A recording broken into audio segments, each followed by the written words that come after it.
ज्ञान वो इन्वेस्टमेंट है जिसका डिविडेंड यानी मुनाफा जीवन के अंत तक मिलता रहता है।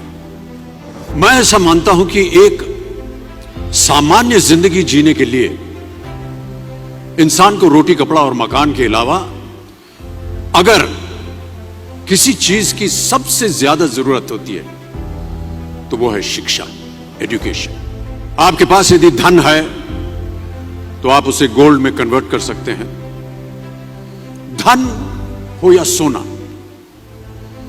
दोनों के कम होने का या खो जाने का डर हो सकता है, पर यही धन को अगर हम नॉलेज में कन्वर्ट करते हैं तो वो कभी कम नहीं होगा और ना ही उसकी चोरी हो सकती है। देखिए, जीवन में मुझे बहुत सी बातों ने प्रभावित किया है।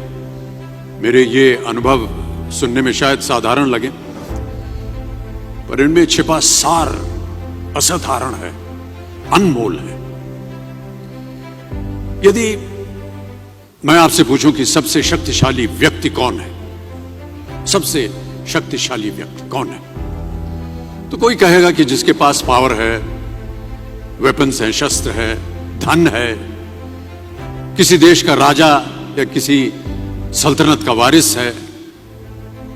मेरा ऐसा मानना है कि वेपन्स, मनी किसी को पावरफुल नहीं बनाते, या अगर बनाते भी हैं तो कुछ समय के लिए ही बना पाते। दौलत आज होगी, कल नहीं। शस्त्र का ज्ञान तभी तक काम आएगा जब तक वो शस्त्र चल सकता है। Once it is used it becomes obsolete. पर शास्त्र का ज्ञान कभी नहीं रुकता।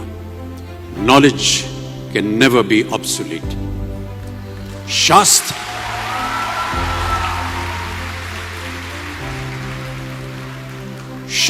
ज्ञान शस्त्र ज्ञान से ज्यादा असरदार, प्रभावशाली और शक्तिशाली होता है।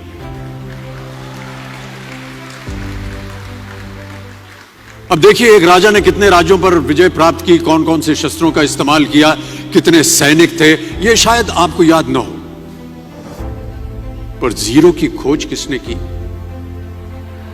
बल्ब का आविष्कार किसने किया, राष्ट्रगान किसने लिखा, ओथेलो मैकबेथ की रचना किसने की, ये आपको जरूर याद रहेगा।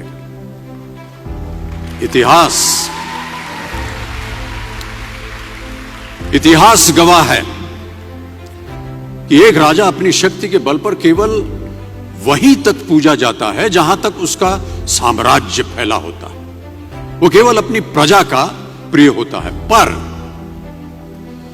अपने ज्ञान की कीर्ति फैलाने वाले Albert Einstein, William Shakespeare, Rabindranath Tagore सिर्फ अपनी जन्मभूमि में ही नहीं बल्कि पूरे विश्व में पूजे जाते हैं। संपूर्ण मानव जाति के लिए